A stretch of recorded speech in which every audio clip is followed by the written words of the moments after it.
Tonight, the Middle East on the brink as the US considers joining Israel in striking Iran. Keir Starmer chairs an emergency Cobra meeting and the UK withdraws the families of British embassy staff in Tel Aviv. But is the UK gearing up for war? We'll hear from the Shadow Foreign Secretary, Dame Priti Patel. Ministers brace for backbench rebellion over benefit cuts as the welfare bill is published. And the Transport Secretary announces delays of at least another 2 years to HS2, calling it a litany of failures. Plus, tall, tapered, rust-proof as conflicts in the Middle East rages, Donald Trump erects 2 giant flagpoles on the White House grounds, saying they are a gift of something that was always missing. Never missing tonight, Nick Ferrari and Liz Saville-Roberts, who will be with us for the next hour. It's Wednesday, I'm Sophy Ridge live from Westminster, and this is the Politics Hub.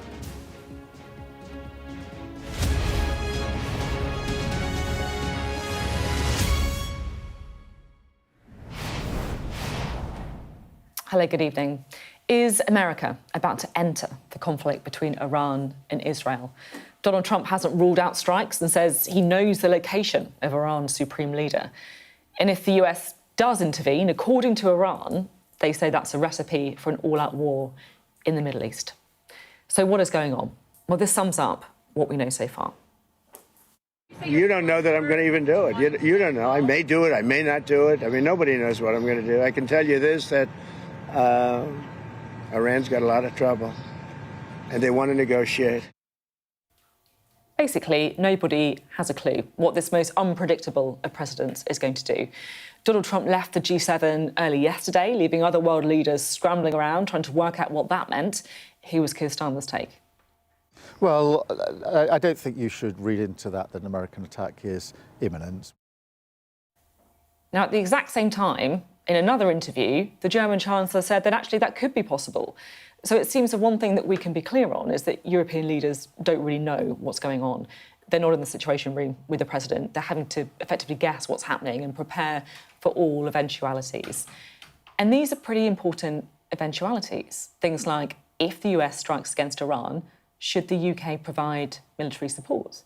If the US wants to launch attacks from the jointly owned Diego Garcia base in the Chagos Islands, should we let them? And if we do, will Iran see that as Britain effectively entering the conflict, following the US? And we've seen that playbook before.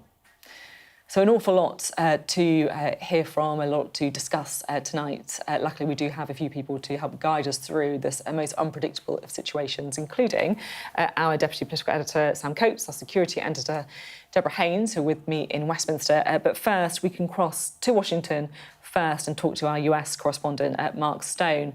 Mark, do you have any clue what's going on? Well, no, I'll be honest, no, and I don't think anyone does. And I think that there is an ambiguity, a deep ambiguity around what Donald Trump is thinking. But what is interesting is that although that is helpful to him because it creates this sense of jeopardy, it keeps the Iranians guessing. It perhaps is the ultimate version of his art of the deal. Prepare them for annihilation, and then maybe they will negotiate or perhaps surrender. But there's another thing going on as well. And I think that it is the fact that he is being pulled in a lot of different directions. He's got a lot of voices in his ear, people in his head telling him different things. His base, whether it be the people across the country in America, but also his political base and the media personalities who have, propelled him to office effectively. They are split. In fact, I would say they're not even that split. Most of those people, the MAGA base, are against any military action in Iran. So he's got an awful lot going on in his head, lots of different voices. So my sense is that when he says, I could do this or I could do that, that is because it's helpful to create that sense of confusion. It's also because he's confused. He doesn't quite know what to do. And that, I think, goes more broadly to we saw the world leaders at the G7 just yesterday. In those interviews, Keir Starmer did them. He didn't really know. He doesn't really know what Donald Trump's thinking is. They all left that meeting without any sense of which way this is going to go. I want to play you a quick clip clip of Ted Cruz, which I think it sort of perfectly sums up what's going on here. Ted Cruz, if most people will be familiar with him, Republican. He is very much part of the MAGA crowd now. Conveniently for him, he's kind of switched over. But he is for the American intervention in Iran. Have a listen to this. Why do you think the president should intervene on Iran? I think Iran acquiring a nuclear weapon is an acute threat to the national security of the United States, and I think the president is acting to stand with Israel, our friend and ally, and it's acting to defend America. But isn't it a breach of his campaign promise not to bring America back into another foreign war?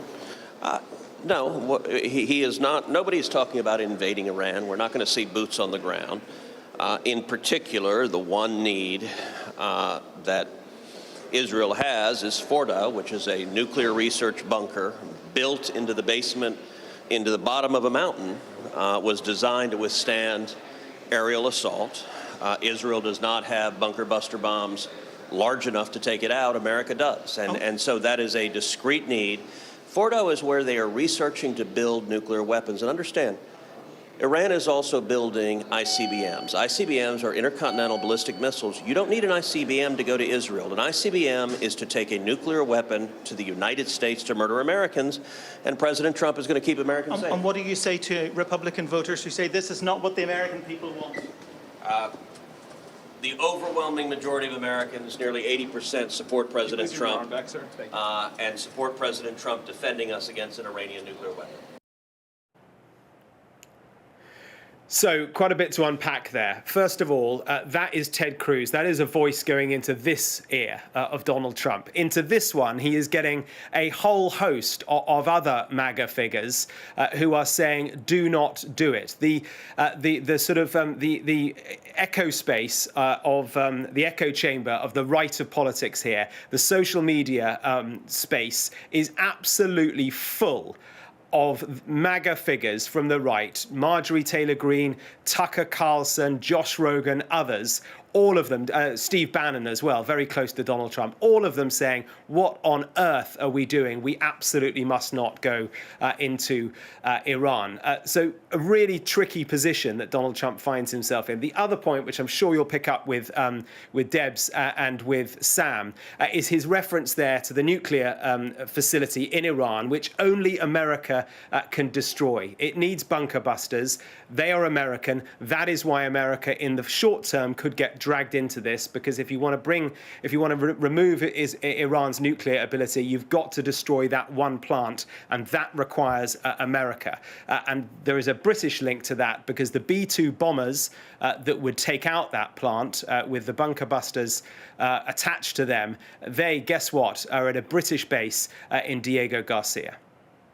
There you go. Mark, thank you very much indeed. Mark Stone there. Well, we've got Sam Coates here. We've also got Deborah Haynes here to digest some of that. I mean, Mark touched on some of those issues here, dragging the UK straight into it.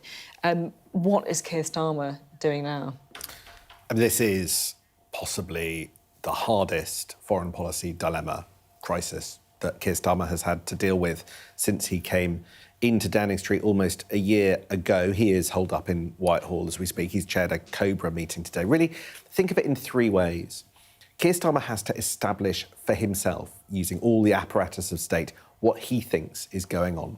And building on Mark's point there, actually the UK needs to make an assessment whether or not it thinks that Iran is building up a hostile nuclear capability. And from interviews, it's not clear that Keir Starmer does make that assessment, which determines what we think is legal and not legal to do. And so we have to work out our own threat assessment of what's going on. We also have to work out the intentions of Donald Trump in order to work out how to handle what happens next. And as Mark touched on, you do have the situation where it looks as if Keir Starmer yesterday was misreading Donald Trump, suggesting that Donald Trump wasn't about to escalate, just at the point where, for instance, the German Chancellor was saying that he was. So what's going on there? Do we have a proper intelligence operation? And then thirdly, the question is how we respond in the event of US military action. There are questions that Debbie will talk about in a moment about bases and the use of those. But there is just a question, I think, for the UK, which went alongside the US into Iraq in an operation that involved ultimately regime change with all of the consequences that flowed from that.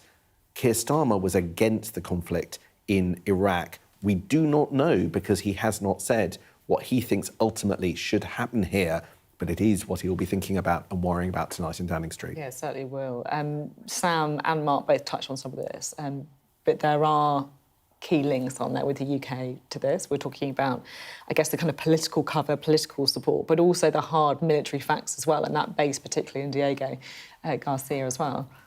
Yeah, so at the moment you've got American B-52 bombers in Diego Garcia, along with jets. It's not clear yet whether conversations have taken place about these B-2 stealth bombers. They're the aircraft, the American aircraft, that have these bunker-busting bombs that could be used to target, in particular, the Fordow nuclear site, which is buried in a mountain, and it's not thought that the Israelis have the military capability to be able to get that deep if they want to bomb it. There are other ways to get to that site, let's not forget.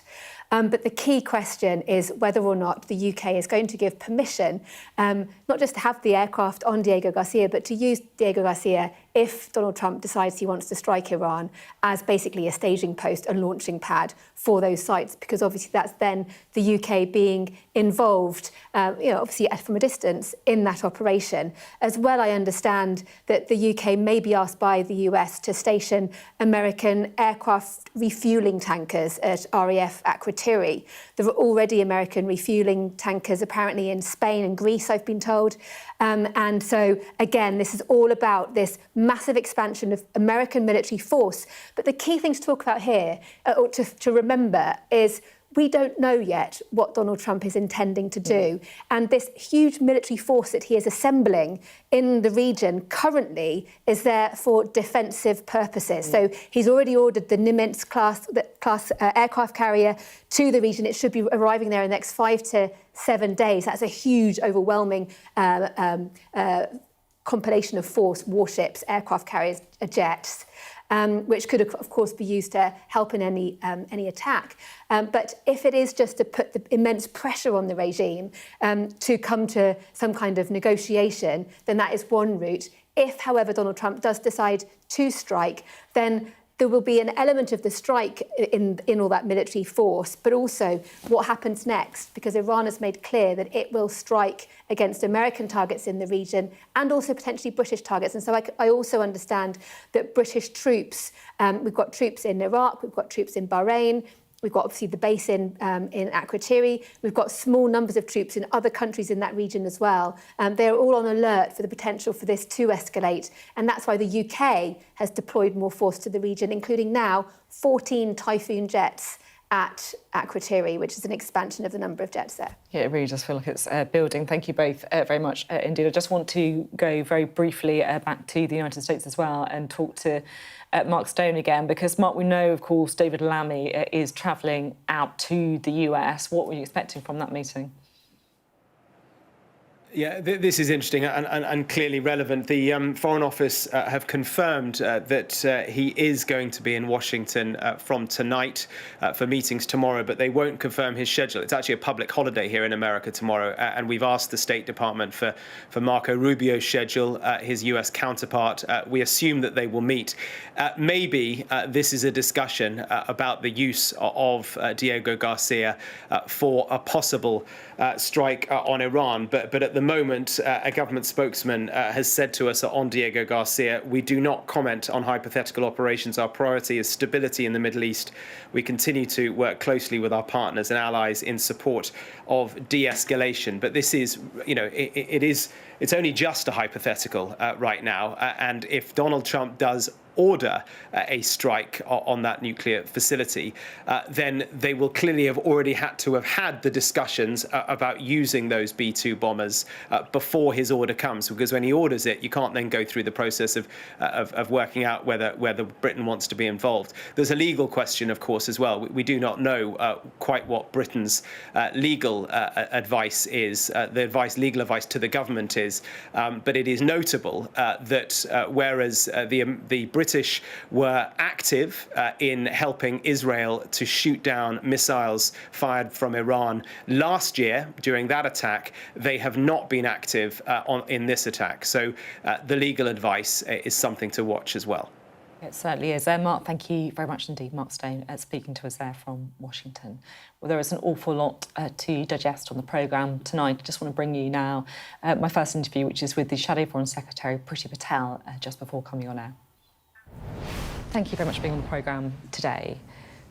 Donald Trump is obviously one of the most unpredictable of presidents. Do you think he could be serious about a potential strike against Iran? So I do. I absolutely do, and I think we should also take that very seriously because of the extent to which Israel has clearly degraded Iran's nuclear and ballistic capabilities, which, by the way, Sophie, we know that those capabilities are a threat, obviously, to the Middle East, stability in the Middle East, but also to Europe and to us. And I think we have to look at this in an incredibly serious way.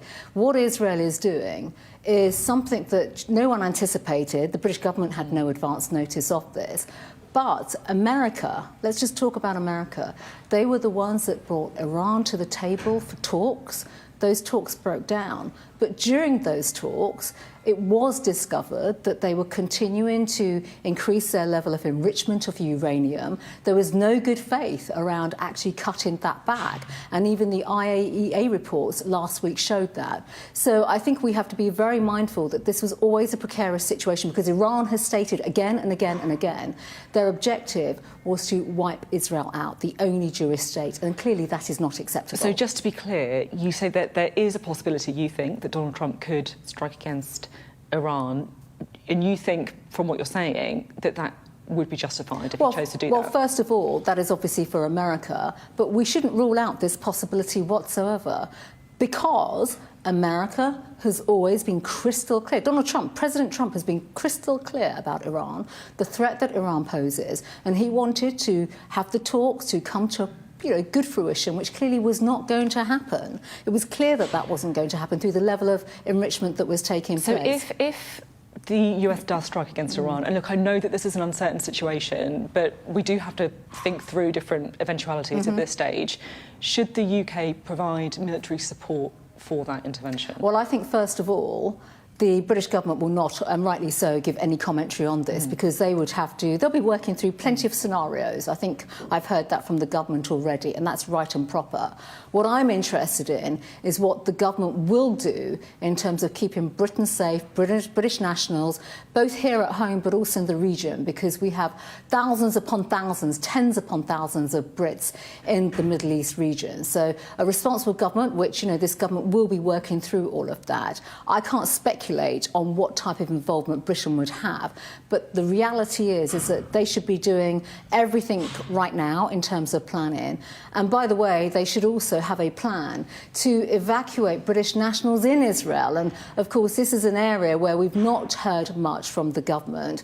And I know many MPs have been contacted by relatives, concerned people, loved ones about their family members in Israel. I actually received some calls today on behalf of one family whose daughter is stuck in Israel, and they obviously want to bring her home, but they don't know how to do that. So there are a number of issues here, and I personally think right now that has to be the priority of the government, to get British nationals out of Israel and also to work with the government of Israel to do that, while obviously working through wider implications, because we have a lot of equities, there's security and military equities in the Middle East. One of the other eventualities or possibilities could be the US using the base at Diego Garcia, the Chagos base that's jointly owned.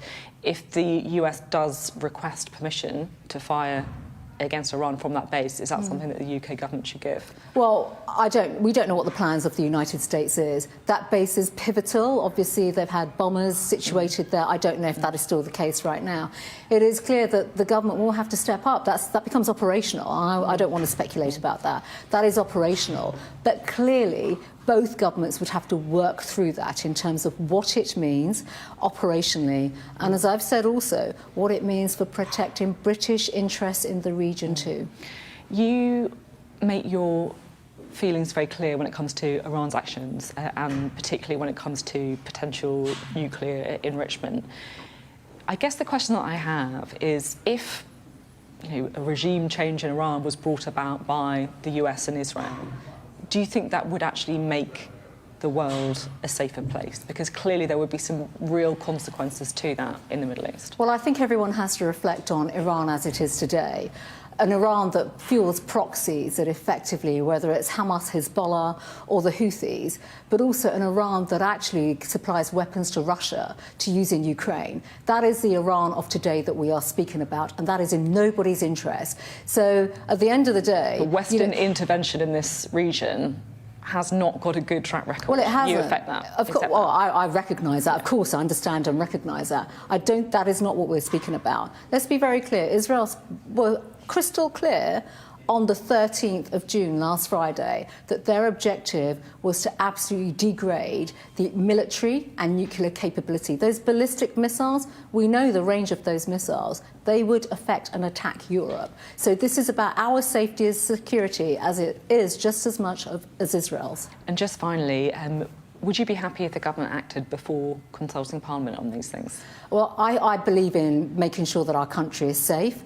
And quite frankly, I think the government needs to do absolutely everything within its powers, based on intelligence, to keep Britain safe and also to keep British nationals safe, and that's at home as well as in the region. So, I think, quite frankly, as an opposition spokesperson, I would expect to be, we have ways of speaking and engaging and having those discussions. I think it's important, and I would expect that we would have some kind of dialogue around such significant issues of national security. Thank you very much. Thank you. Well, listening to that interview with the Shadow Foreign Secretary is the former ambassador to Afghanistan and Iraq and head of the Middle East Department at the Foreign Office. That is Sir William Patey. Great to have you on the programme, and I always appreciate having you here in days like this when we're trying to pick through and work out what is going on. Priti Patel there, I thought, was pretty clear in thinking that there is a real possibility that Donald Trump is going to strike Iran. Well, as you're, as Deborah and others have said, nobody knows what he's going to do. But the word out of Washington appears he's leaning towards some sort of strike. I was speaking to a former Trump advisor before I came along here, and he was certainly saying he thought he would strike with the bunker-busting bomb that they need to penetrate the deep bunkered Fordow nuclear facility.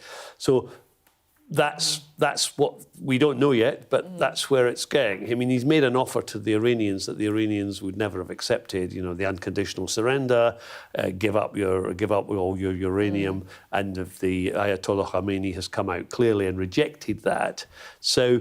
We'll wait and see. I mean, but that's what people are saying he's leaning towards. It's interesting you say that offer was something the Iranians were always going to reject. They must have known that in the States as well then. Yes, I mean, and it's been part of Israel's strategy. I mean, Israel has not wanted a negotiated end to Iran's nuclear ambitions. They were against the original deal that Donald Trump kiboshed, the JCPOA, when Donald Trump was actively trying to get another deal that would have had a ending of Iran's nuclear weapons ambitions. Israel was very quick to undermine that. So we're all in now, and I don't think there's any chance of the Iranians coming back to the negotiating table at this stage. How much of a, and I know it might sound like a slightly stupid question, but how much of a big deal would it be if there was a US strike on Iran? Is this just one of these things where they're just trying to do the strike, Iran is weakened, everyone would try to not let it escalate any further? Or is there a risk that actually this could turn out into what they've said all-out war, haven't they? Well, there is a risk, and we wouldn't be in control of what happens next. Yeah. So the Americans decide to conduct a joint operation with the Israelis, fire off their bunker buster bomb, and then we wait to see what the Iranians do. It would be the Iranians who would choose what happens next. Now, the Iranians are severely weakened. They don't have the Hezbollah option in Lebanon. They don't have the IRGC operatives in Syria that they used to have. Even their militias in Iraq are not entirely beholden to Iran and have their own agenda. They've got the Houthis who could interrupt shipping. So their options, they don't have many great options, the Iranians. They might want to, so if they escalated by, say, attacking American bases in Qatar or in Bahrain, or closing the Straits of Hormuz, they could expect much more severe American strikes, and they would have to calculate that. So once the Americans, if the Americans were to join in, what happened next wouldn't entirely be down to us. It's interesting, and obviously the US and Israel will be very aware at the weak position, if you like, of the Iranians too. There's been a lot of talk about the nuclear capability of Iran. We heard Dame Priti Patel talk about it as well. How serious is that, do you think? Well, Iran has certainly been enriching uranium beyond a level that is required for any civil programme. Yeah. But the consensus seemed to be they didn't yet have a nuclear bomb. They clearly had facilities that would allow them to do that. The IEA had come out and said that Iran was in breach of its obligations under the Nuclear Non-Proliferation Treaty. So they were on the path to a bomb. The question when you have military action is, why now? And I think the why now has got more to do with the Israeli government's calculations than it is to do with whether Iran was on the brink of a bomb. You certainly could have given Donald Trump longer to explore whether there was to be a deal or not. Yeah. Those talks had not yet been exhausted. So Israel's made a calculated choice to act now. I'm very interested in your perspective on what the UK should do, or particularly given the regions that you have expertise in, regions that have been, frankly, scarred by Western military intervention. What do you think is going to be going through Keir Starmer's head? And if you had any advice or reflections, what would they be? Well, he's got a difficult dilemma. If he's asked for the use of Diego Garcia, it would be very difficult to refuse, and I don't think he would. This is part of a strategic alliance with the United States. We're trying to keep the US in NATO. We're trying to strengthen that transatlantic alliance. If we were to deny the US use of a base in Diego Garcia, it could be fatal to the relationship. And so I don't think that will happen. I don't think there'll be any enthusiasm for getting involved in any strikes, even in defending Israel from counter-strikes from Iran. A, because we're not needed, and B, why would we? So I don't think the Americans say, oh, we need your help. But then that doesn't necessarily mean that we're off the hook, because if the Iranians decide that the use of Diego Garcia means that Britain is participating, and then they were to respond against this British naval facilities in Bahrain. There are British troops in other parts of the Middle East, even Akrotiri. Imagine if the Iranians were to fire a missile at Akrotiri. We would then be sucked in. We would have no choice. Yeah. So, again, a lot of it depends on how the Iranians react, how they interpret it. But I don't think anyone in the Cobra meeting will be saying, yes, we need to get those typhoons active over Iran anytime soon. No, but as you say, some of these things outside our control, and an awful lot of things that are still very unpredictable. Thank you, as always, for your expertise on this. I want you to stay here if you could, so we can perhaps join the wider conversation with our duo of this evening, the broadcaster Nick Ferrari and the Plaid Cymru MP and Westminster leader Liz Saville-Roberts. Great to have you both with us. It feels like a very important day for these kind of discussions and reflections on where we are, what the government should be doing. An awful lot still, of course, unknown. Nick, what's your take? I think it's risible that we have a meeting, a Cobra meeting. I mean, this is a Prime Minister who said we need to de-escalate. De-escalate why? We've gone beyond the point of de-escalation. It's now moved to a different level. Unless you honestly think that at this position you can start negotiating with Tehran and you would believe what they say. As Sir William's just said, they've broken promises anyway about their nuclear capability. I don't particularly want to see more death and destruction in Iran or Israel or anywhere else in the region, but you've got the Prime Minister believing that Donald Trump doesn't want to escalate or wants to de-escalate it. You've got the German Chancellor saying something totally alternative. And here we're having a Cobra meeting, which is really more suited to dealing with bird flu than armed conflict. I think it's risible. So you think we're basically just cut out? We're irrelevant? Absolutely, utterly irrelevant. We might provide some fuel for some of their jets. What's your take on this? Let's just take a step back. I think people are thinking this evening, are we going to wake up tomorrow morning to World War III? People are really afraid of this. No. And therefore, there is a question. You look at a situation, and William, you described it, thank you, very succinctly, but Donald Donald Trump is dancing to the tune of Benjamin Netanyahu, who's been forced into a position where he probably didn't want to be. And we're now dealing with Donald Trump, who's the most uncertain politician, who likes to talk in terms of deals. Whether he even has the language with which to think about this, let alone to deal with it, is debatable. And then, of course, you look at the situation of Britain. Keir Starmer is dancing to the tune of Donald Trump. We've already seen changes to the trade deal with the United States. We have to find ourselves in a position where, who knows where we're going to land ourselves. But for those of us who look back at 2003, about which Keir Starmer in 2015 said that there was an unlawful action in terms of the Iraq war. There should have been a UN decision. And we're just hearing, with a different set of terminology, maybe weapons of mass destruction being used as a reason to draw us into something where we don't know where it'll end. But 20 years ago, we knew it ended with great instability in the Middle East. Do you agree with those kind of parallels, I guess, with Well, there's Iraq? a parallel in the sense that, I mean, I go back to even the Vietnam War. We've got two precedents here. We've got Harold Wilson not participating in the Vietnam War, which was the right decision. And even though I was involved in the Iraq decision, it was the wrong decision to go into Iraq, given what happened with a lot of hindsight. So I don't think Keir Starmer will be under the same pressure to participate. And I don't, because Nick's is right. We're not needed. We're not relevant in this. But we are relevant in the sense that we have strategic assets that will be useful to the Americans. Diego Garcia, the refuelling in Cyprus. Now, I think it would be inconceivable for a British Prime Minister to deny the Americans those uses. So I think he's locked in on that.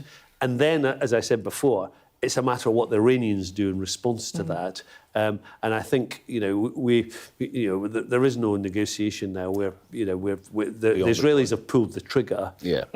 Whether you support that or not, it's where we are. It's happening. I mean, do you think that Keir Starmer should go as far as refusing the use of Diego Garcia, for example? Or do you agree with Sir William that that would be inconceivable? Well, here we are as talking heads, but the potential or even the prospect of the United Kingdom being drawn in as a partner to this war is immensely frightening.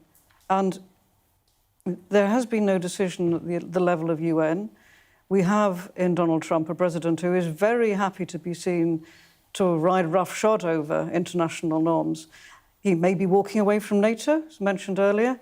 These are the structures that we hope keep some level of peace and order in the world, and we see them possibly beginning to fray away. You think Tehran is a force for peace and order in the world? I don't think What would you do? President Trump says, I need RAF support or I need your gas or petrol. What are you going to do?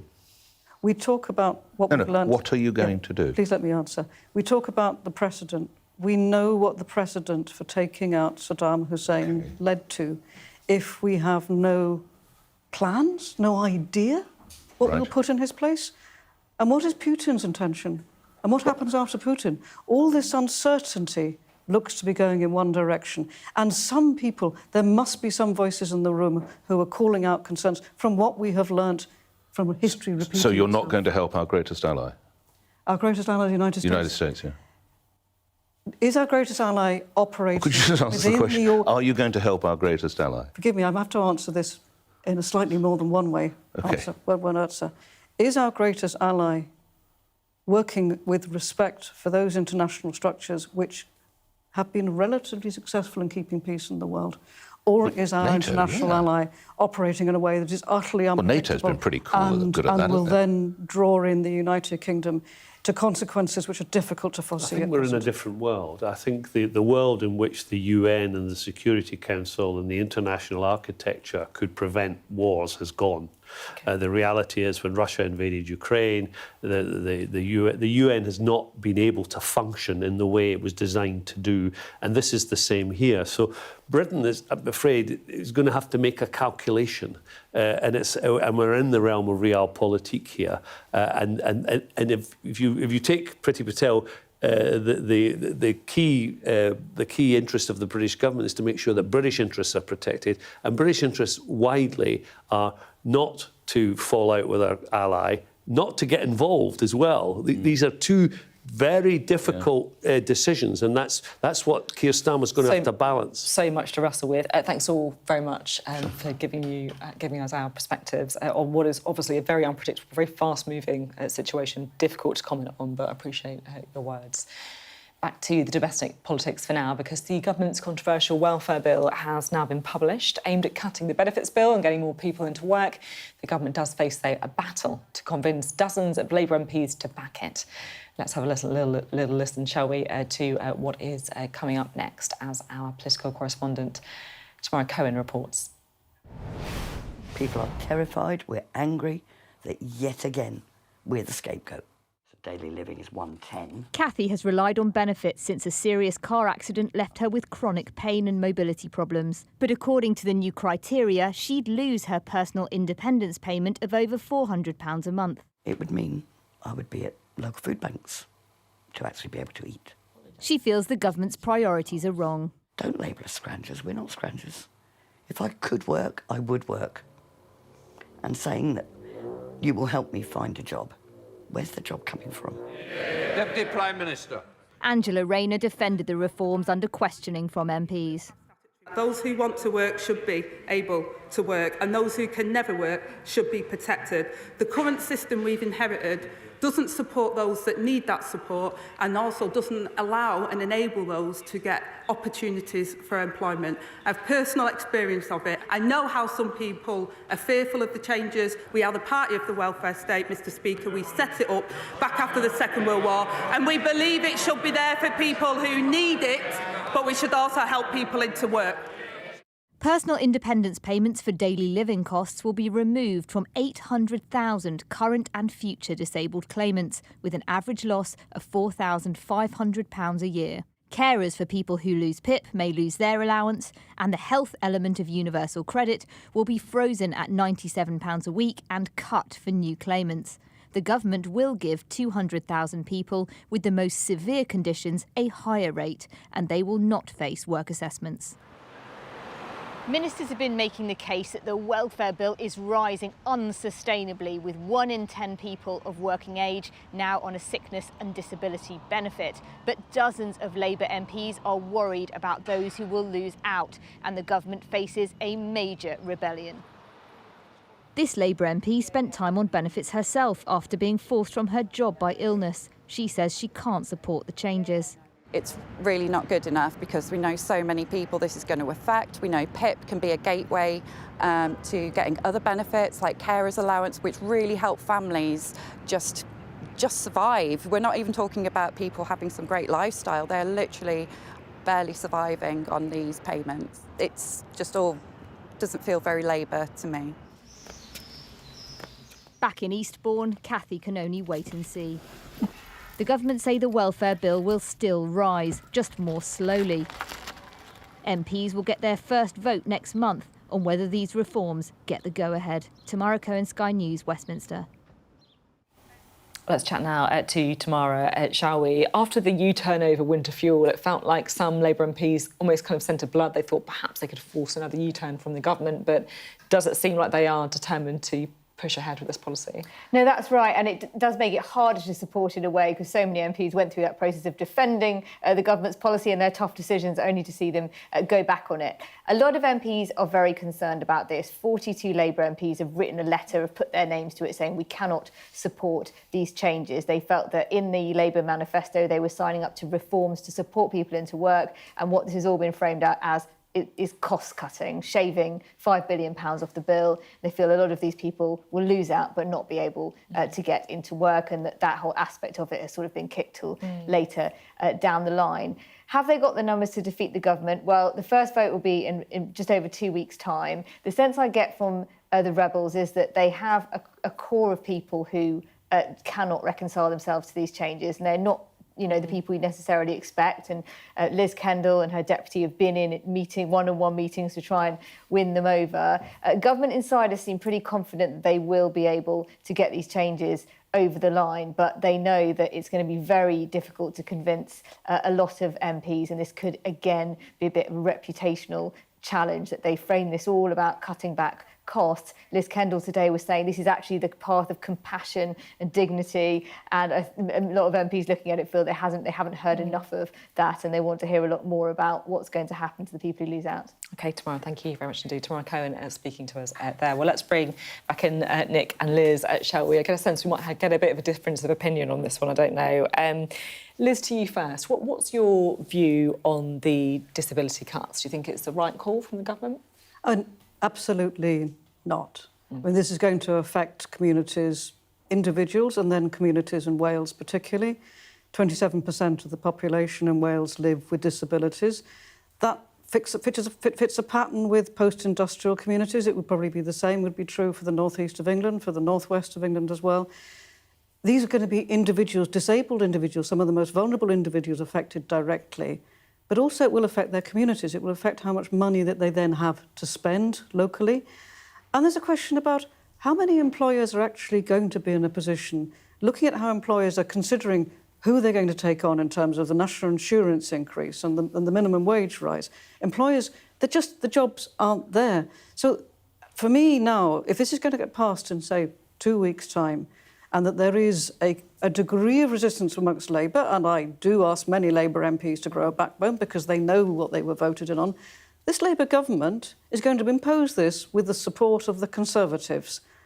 I think that's going to go down very, very badly amongst some Labour people. Nick, what's your sense on this? Is the government right to be pushing ahead? They're right to reform it. I take on board everything that Liz said, and I would imagine the detail here is the problem. But let's just look at a couple of facts here. The benefits bill, or the welfare bill, I'm sorry, which include old age pension, is now £280 billion. It's almost double the National Health Service. It has to be addressed. There are now just over 9 million people in this country who are termed economically inactive. Now, some will be like the woman we just saw in Tamara's report, who is in need of help, and some are like your constituents who are in need of help. But let's be candid with each other. There must be some area which is not, the money is not being spent properly, that can be trimmed, and it has to be trimmed, because I would argue this is unsustainable. To the devil is in the detail, to your point. I absolutely hear what you say, that your constituents are hurt. But broadly speaking, the government is on the right track. It's the detail that needs to be examined. Do you accept what Nick says? Or? Again, can we just take a tiny step back? If you go back to 1909 and the People's Budget, bringing in welfare is what a civilised society does. That's what we do. That's why we have the NHS. Yes, we will always need to look if there is fraud, if there is money being spent in ways that is not effective. But the welfare state and the pension is a good thing. These are good things. We should be proud of them. We should be proud that we have them. That, therefore, fair, I don't think Nick's saying we should get rid of the welfare state. No, not for a second, but we just have to be economically responsible with it. No? Yeah, I think when you start mentioning pensions, people are really afraid. Where are we going? No, I just wanted to say that includes it, because, I mean, obviously we keep the state pension for the love of goodness, but you would accept there is a degree of fraud?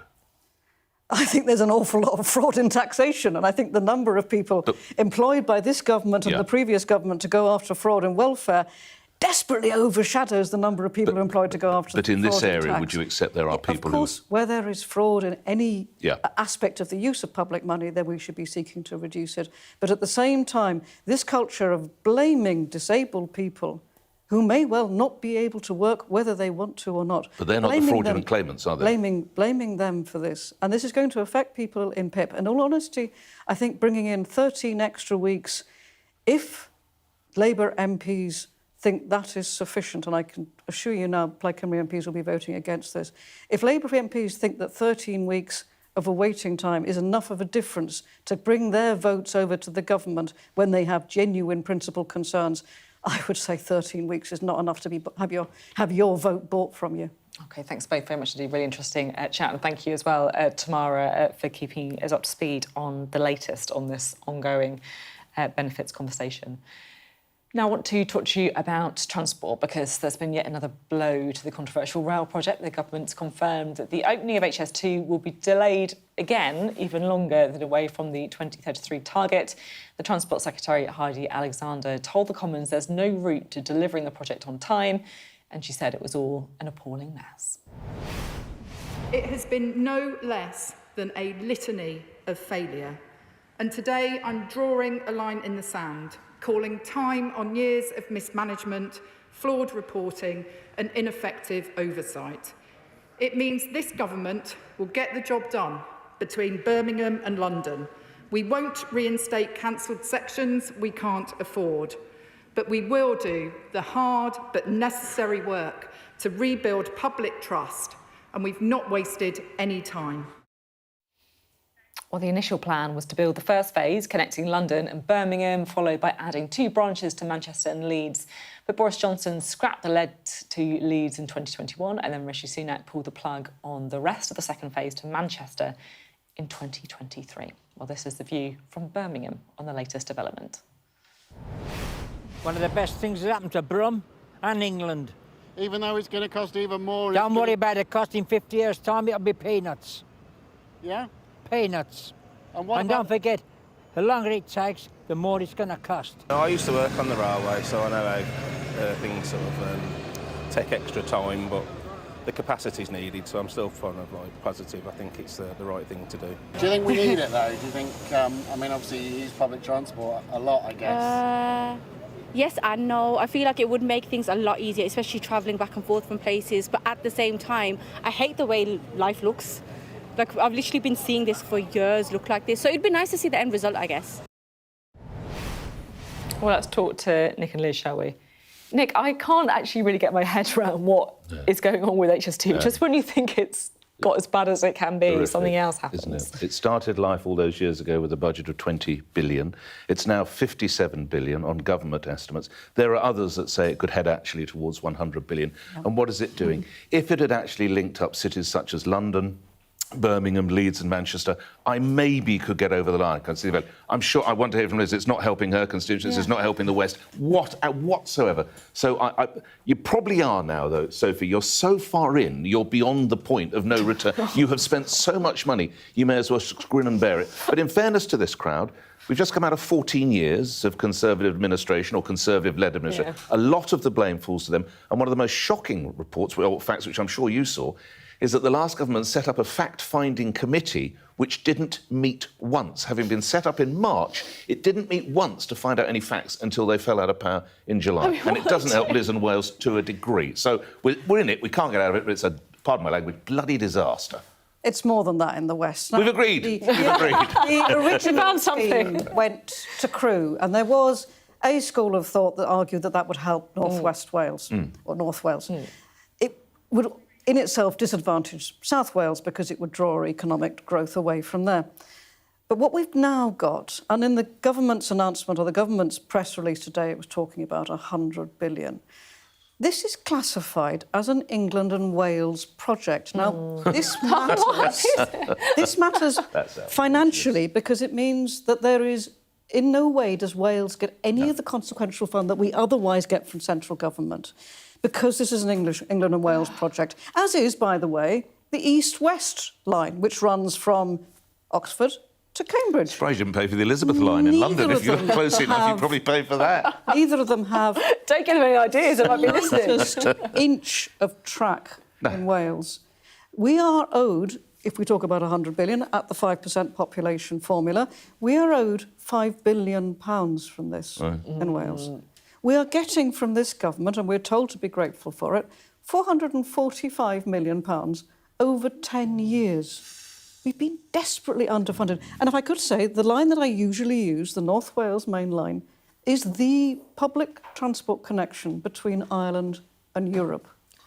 And nothing is being spent. It is honestly extraordinary. When this was a project that was billed as levelling up, and we've basically spent all this money just connecting London and Birmingham, you just can't get your head around it when you think about how poor the transport is, linking up so many of our other And weren't you and I were both in Manchester when Rishi Sunak stood up in Manchester and said... Oh, no, don't remind me, Nick. The railway line's not coming here. We were both in that city. I mean, it's...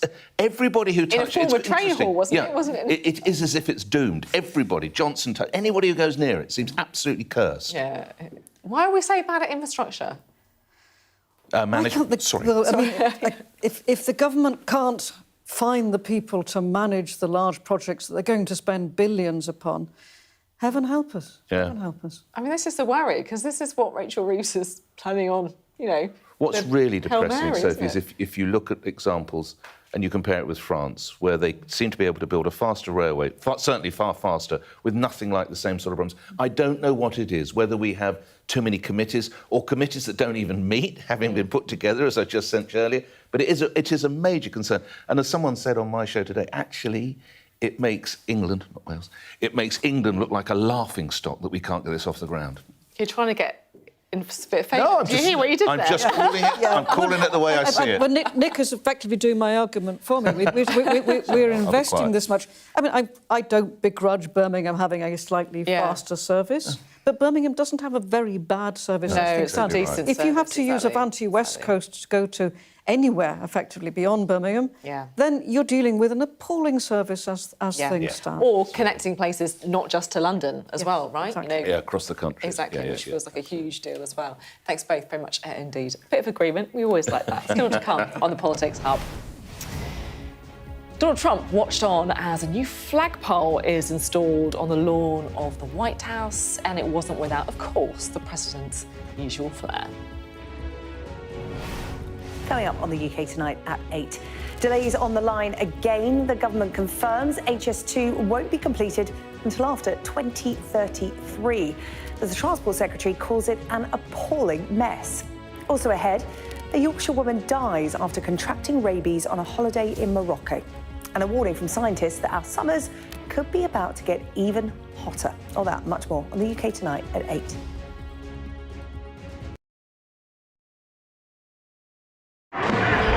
Paris reverberated to the sights, sounds and smells of conflict. There's a focal point to all this anger, and that is Emmanuel Macron. I'm Adam Parsons, Sky's Europe correspondent based here in Brussels. There are dozens of people desperately clambering to get onto that boat. It is a chaotic scene, but it's being watched by dozens of French police officers on the beach.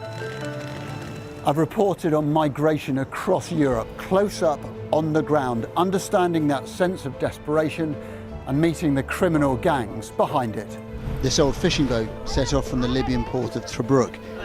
There were 606 people who were on board. So we've been distributing life jackets to all the people on board this boat, and now the first person is coming on board. This is the ugly side of Italian football. In Italy, everything is really organized. Football's problems with hooliganism, racism were just dormant, and now they're back and they're getting worse.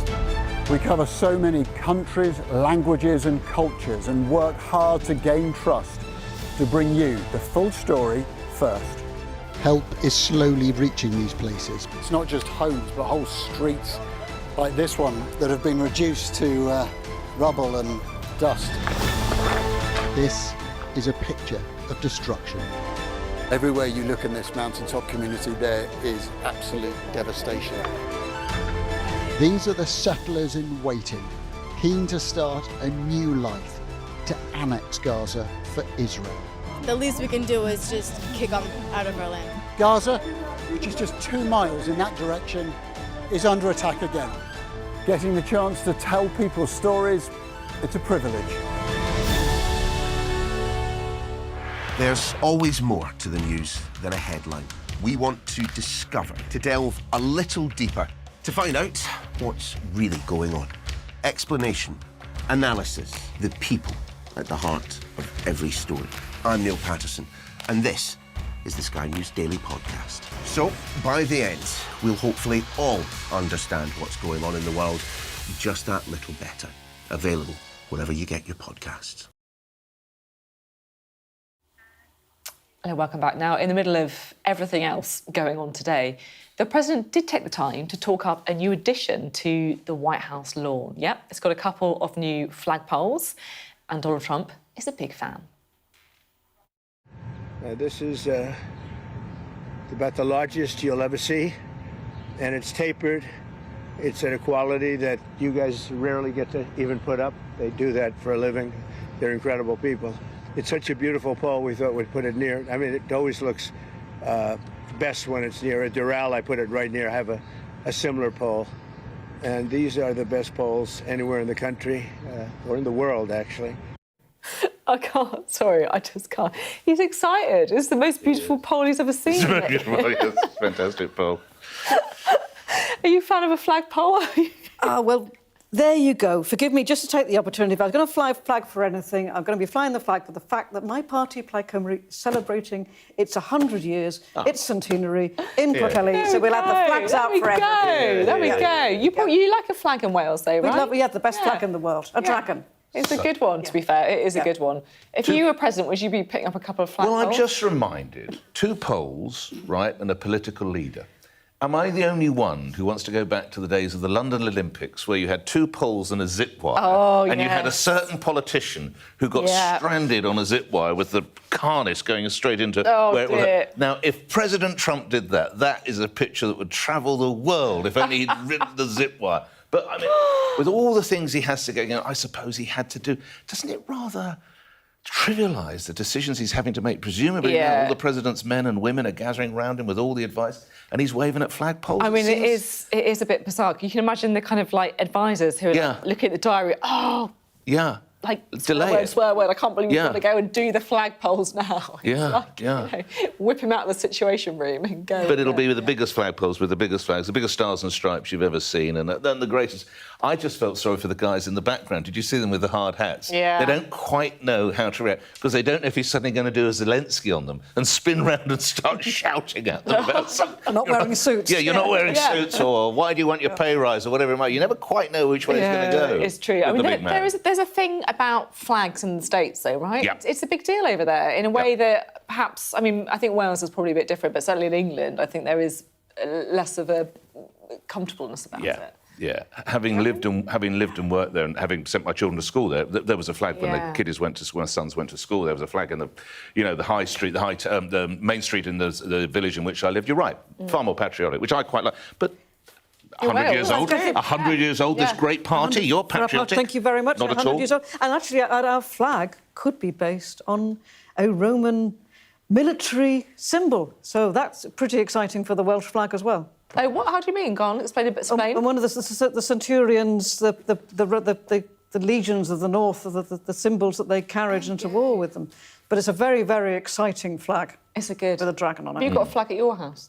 Have I got? I've been asked some strange questions. I can imagine it's the sort of thing you've got in your garden. I don't think I have got a flag. But my father, of course, used to fly a flag. Because he wasn't born here, he was born in Switzerland. So whenever there was like a royal wedding or something, we would always put a flag up, which often happens. People not born in this country that actually become the most patriotic they were. So we often had a flag. But all you need to do, Liz, is get your rugby back on track. That's rugby and the flag and the football. And the football, That's the one time we actually do fly a flag in Family Ridge. Sophie's wearing the right colour, you see. You see? Thanks both very much. Red Welsh colour. That's it from us tonight. We'll see you tomorrow at 7. Up next is UK Tonight. I'm going to get my words out with Sarah J. Me, and then The World with Yada Hakeem at 9 p.m.